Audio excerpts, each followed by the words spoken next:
আসসালামু আলাইকুম। জানিয়ে দিব এই মুহূর্তে হাতে পাওয়া সর্বশেষ ভয়ঙ্কর কিছু আন্তর্জাতিক আপডেট। বাংলা সংবাদ শুরুতেই থাকছে সংবাদ শিরোনাম। শুরুতেই জানিয়ে দিব, ইসরায়েলের বিরুদ্ধে গাজায় জাতিহত্যামূলক কর্মকাণ্ড চালানোর অভিযোগ জাতিসংঘের বিশেষজ্ঞদের। জানিয়ে দিব, ইসরায়েল কেন সিরিয়াকে ভেঙে ফেলার ফন্দি করছে। এরপর রয়েছে ফিলিস্তিনি শিক্ষার্থী খলিলের প্রতি সংহতি জানিয়ে ট্রাম্প টাওয়ারে মার্কিন ইহুদিরা গ্রেপ্তার ৯৮। সর্বশেষ থাকছে, বরখাস্ত হওয়া হাজার হাজার কর্মীকে পুনর্বহালে ট্রাম্প প্রশাসনকে নির্দেশ আদালতের। এতক্ষণ শুনছিলেন সংবাদ শিরোনাম, এবার বিস্তারিত। প্রিয় দর্শক, আপনি যদি এই চ্যানেলে নতুন হয়ে থাকেন, ভিডিওটি দেখতে দেখতে চ্যানেলটি সাবস্ক্রাইব করে আমাদের সাথেই থাকুন। ইসরায়েলের বিরুদ্ধে গাজায় জাতিহত্যামূলক কর্মকাণ্ড চালানোর অভিযোগ জাতিসংঘের বিশেষজ্ঞদের। জাতিসংঘের বিশেষজ্ঞরা অভিযোগ করেছেন, ফিলিস্তিনিদের বিরুদ্ধে ইসরায়েল ক্রমবর্ধমানভাবে যৌন ও লিঙ্গভিত্তিক সহিংসতা ব্যবহার করছে। তারা মাতৃত্বকালীন ও প্রজনন স্বাস্থ্যসেবার কেন্দ্রগুলো পদ্ধতিগতভাবে ধ্বংস করার মধ্য দিয়ে জাতিহত্যামূলক কর্মকাণ্ড চালাচ্ছে।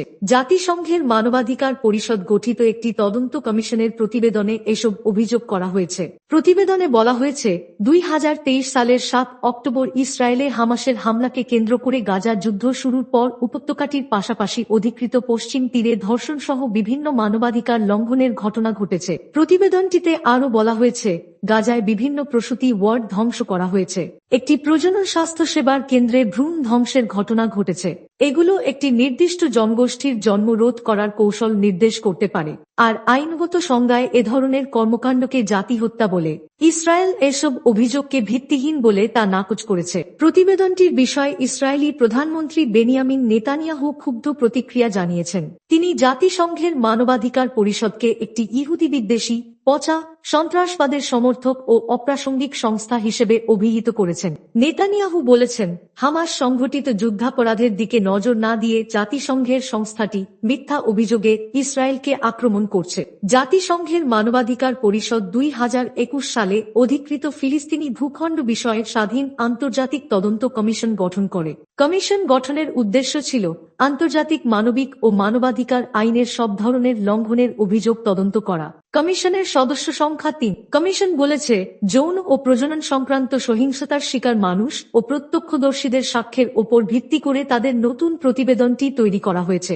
এর মধ্যে কিছু সংখ্যক ব্যক্তি চলতি সপ্তাহের শুরুর দিকে জেনেভায় অনুষ্ঠিত ২ দিনের গণশুনানিতে কথা বলেছেন। এছাড়া যাচাই বাছাই করা ছবি, ভিডিও ফুটেজ, নাগরিক সমাজ ও নারী অধিকার বিষয়ক সংস্থাগুলোর তথ্যের আলোকে প্রতিবেদনটি তৈরি করা হয়েছে। ইসরায়েল কেন সিরিয়াকে ভেঙে ফেলার ফন্দি করছে। সম্প্রতি একটি সামরিক অনুষ্ঠানে ইসরায়েলের প্রধানমন্ত্রী বেনিয়ামিন নেতানিয়াহু সিরিয়ার সরকারের উদ্দেশ্যে একটি উত্তেজক বক্তব্য দিয়েছেন। আসাদ সরকারের পতনের পর সিরিয়াকে নিয়ে তাঁর দেশের কৌশলগত রূপরেখাও তিনি তুলে ধরেন। নেতানিয়াহুর বক্তব্যে ৩টি মূল বিষয়ের ওপর জোর দেওয়া হয়েছে। প্রথমত, নেতানিয়াহু বলেছেন, সিরিয়ার নতুন সরকারকে ইসরায়েল দামেস্কের দক্ষিণে সেনাবাহিনী নিয়োগ দেওয়ার অনুমতি দেবে না। নির্দিষ্ট করে তিনি কুয়েইটরা, দারা ও সুইদে প্রদেশে সম্পূর্ণ নিরস্ত্র অঞ্চল ঘোষণার আহ্বান জানান। দ্বিতীয়ত, নেতানিয়াহু এই অবস্থান ঘোষণা করেছেন যে ইসরায়েল সংখ্যালঘু দ্রুজ সম্প্রদায়ের রক্ষক। অতি সম্প্রতি ইসরায়েলের প্রতিরক্ষামন্ত্রী ইসরায়েল কাটজ বলেছেন, সিরিয়ার দক্ষিণাঞ্চলের বন্ধুত্বপূর্ণ জনগোষ্ঠীর সঙ্গে তারা সম্পর্ক জোরালো করতে চায়। তৃতীয়ত, সিরিয়ার ভূমি ইসরায়েলের দখলে রাখতে নেতানিয়াহু তাঁর অঙ্গীকার পুনর্ব্যক্ত করেন। তিনি জোর দিয়ে বলেন যে নিরপেক্ষ অঞ্চল ও হেরমন পর্বত এলাকায় ইসরায়েলি সেনাবাহিনী অনির্দিষ্টকালের জন্য থাকবে। নেতানিয়াহুর এই অবস্থান ইসরায়েলের সম্প্রসারণ ও দখলদারির এজেন্ডাকে, বিশেষ করে গোলান মালভূমি, শক্তিশালী করে। অবশ্য ইসরায়েলের এই অবস্থান নতুন নয়। রাষ্ট্র হিসেবে প্রতিষ্ঠার পর থেকে এই নীতি ইসরায়েল ব্যবহার করে আসছে। লেবানন সহ বিভিন্ন পটভূমিতে ইসরায়েল এই নীতি প্রয়োগ করেছে। দামেস্কের দক্ষিণাঞ্চলকে নিরস্ত্রীকরণ এলাকা করা হলে সেটা সিরিয়ার সরকারের কর্তৃত্বকে ক্ষুণ্ণ করবে। সেখানে সিরিয়া রাষ্ট্রের উপস্থিতি দুর্বলভাবে থাকবে।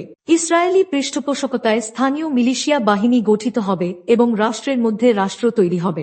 ইসরায়েলি কৌশলের আরেকটা অংশ হচ্ছে সিরিয়ার উত্তরাঞ্চলের সংখ্যালঘু গোষ্ঠীগুলো যাতে সিরিয়া সরকারের কর্তৃত্বে চ্যালেঞ্জ জানাতে পারে তার জন্য উৎসাহ দেওয়া। এভাবে ইসরায়েল সিরিয়াকে টুকরো টুকরো করে রাখতে চায়। ঐতিহাসিকভাবে ইসরায়েল শান্তির আহ্বানকে দুর্বলতার চিহ্ন হিসেবে ব্যাখ্যা করেছে। এই আহ্বানকে ইসরায়েল তার ভূখণ্ড দখলের উচ্চাকাঙ্ক্ষা বাস্তবায়নের জন্য আগ্রাসী সুযোগ হিসেবে নিয়েছে। ফিলিস্তিনি শিক্ষার্থী খলিলের প্রতি সংহতি জানিয়ে ট্রাম্প টাওয়ারে মার্কিন ইহুদিরা গ্রেপ্তার ৯৮। যুক্তরাষ্ট্রের নিউ ইয়র্কের কলাম্বিয়া বিশ্ববিদ্যালয়ের ফিলিস্তিনি শিক্ষার্থী মাহমুদ খলিলের প্রতি সংহতি জানিয়ে ট্রাম্প টাওয়ারের লবিতে বিক্ষোভ করেছেন মার্কিন ইহুদিরা। গতকাল বৃহস্পতিবার মার্কিন ইহুদিদের একটি সংগঠনের পক্ষ থেকে এই বিক্ষোভ কর্মসূচির আয়োজন করা হয়। পরে ৯৮ জন বিক্ষোভকারীকে গ্রেপ্তার করেছে পুলিশ। গত শনিবার মার্কিন অভিবাসন কর্তৃপক্ষ মাহমুদ খলিলকে গ্রেপ্তার করার পর থেকে যুক্তরাষ্ট্রের বিভিন্ন জায়গায় বিক্ষোভ চলছে। গতকালের বিক্ষোভটি ছিল তেমনই একটি কর্মসূচি। মাহমুদ খলিল একজন ফিলিস্তিনি নাগরিক, আর তার স্ত্রী একজন মার্কিন নাগরিক। গত বছর কলাম্বিয়া বিশ্ববিদ্যালয়ে ফিলিস্তিনপন্থী বিক্ষোভে তিনি গুরুত্বপূর্ণ ভূমিকা রেখেছিলেন। এর জন্য মার্কিন প্রেসিডেন্ট ডোনাল্ড ট্রাম্পের প্রশাসন তাকে দেশে বিতাড়িত করতে চায়। তবে খলিলের আইনজীবী এবং সমর্থকেরা বলছেন, গাজায় ইসরায়েলের যুদ্ধের সমালোচনাকে ট্রাম্প প্রশাসন ইচ্ছাকৃতভাবে সন্ত্রাসবাদের সমর্থনের সঙ্গে মিলিয়ে ফেলছে। বিভিন্ন নাগরিক সংগঠনের পক্ষ থেকে এই গ্রেপ্তারের তীব্র নিন্দা জানানো হয়েছে। তারা খলিলকে রাজনৈতিক বন্দী হিসেবে অভিহিত করেছে। গতকাল বিক্ষোভকারী নেতারা বলেছেন, প্রেসিডেন্টকে বার্তা দিতে তাঁরা ট্রাম্প টাওয়ারকে বেছে নিয়েছেন। উঁচু ভবনটিতে ট্রাম্প অর্গানাইজেশন এবং নিউ ইয়র্কে ট্রাম্পের ব্যক্তিগত বাসভবনের অবস্থান।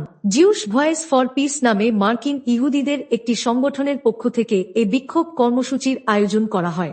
সংগঠনের পক্ষ থেকে সামাজিক যোগাযোগ মাধ্যম এক্সে দেওয়া এক পোস্টে বলা হয়েছে, ইহুদি হিসেবে আমরা যে এটা গণহারে প্রত্যাখ্যান করছি তা জানাতে আমরা ট্রাম্প টাওয়ারের দখল নিয়েছি। ওই পোস্টে ট্রাম্পের নেতৃত্বাধীন সরকারকে ফ্যাসিবাদী উল্লেখ করে আরও বলা হয়, ফিলিস্তিনিদের এবং যারা মার্কিন অর্থায়নে ফিলিস্তিনি জনগণের বিরুদ্ধে ইসরায়েল সরকারের গণহত্যা বন্ধের জন্য আহ্বান জানাচ্ছে, তাদের অপরাধী করার চেষ্টা করলে আমরা চুপ করে থাকব না এবং আমরা স্বাধীন ফিলিস্তিনের জন্য লড়াই কখনো থামাব না।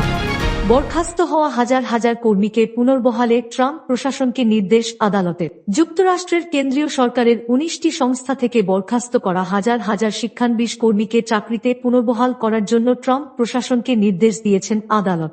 গতকাল বৃহস্পতিবার ক্যালিফোর্নিয়া ও মেরিল্যান্ডের ফেডারেল বিচারকেরা এ নির্দেশ দেন। ডোনাল্ড ট্রাম্প দ্বিতীয় মেয়াদে যুক্তরাষ্ট্রের প্রেসিডেন্ট নির্বাচিত হওয়ার পর সরকারি চাকরি থেকে গণহারে কর্মী ছাঁটাই করার যে পদক্ষেপ নেন, তারই অংশ হিসেবে এই শিক্ষানবিশ কর্মীরা চাকরি হারান। কেন্দ্রীয় সরকারের আকার তথা খরচ ও জনবল কমিয়ে আনতে প্রেসিডেন্ট ট্রাম্প এবং তাঁর ঘনিষ্ঠ সহযোগী ধনকুবের ইলন মাস্ক এক বিশেষ কর্মসূচি হাতে নিয়েছেন। পৃথক আদালতের দেওয়া এ আদেশকে তাদের কর্মসূচি কার্যকর করার ক্ষেত্রে এখন পর্যন্ত আসা সবচেয়ে বড় ধাক্কা হিসেবে দেখা হচ্ছে। সরকারি সংস্থাগুলোকে দ্বিতীয় দফায় কর্মীদের বরখাস্ত ও বাজেট কাটছাঁট করার জন্য এদিন অর্থাৎ গতকাল পর্যন্ত সময় বেঁধে দিয়েছিল ট্রাম্প প্রশাসন। আর গতকালই ২ অঙ্গরাজ্যের আদালত ওই আদেশ দিলেন। আদেশ দানকারী ২ বিচারকের একজন মেরিল্যান্ডের বাল্টিমোরের জেমস গ্রেডার। ডেমোক্র্যাট নিয়ন্ত্রিত ২০টি অঙ্গরাজ্যে ১৮টি সংস্থা থেকে সম্প্রতি শিক্ষানবিশ কর্মীদের গণহারে ছাঁটাই করে আইন ভাঙা হয়েছে বলে আদেশে জানান তিনি।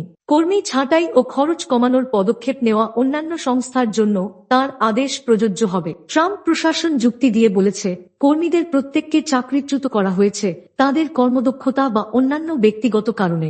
তবে বিচারক বলেন, প্রশাসনের এই বক্তব্য সত্য নয় এবং বরখাস্ত করা শিক্ষানবিশ কর্মীদের সহায়তা করতে তাদের দায়দায়িত্ব রয়েছে।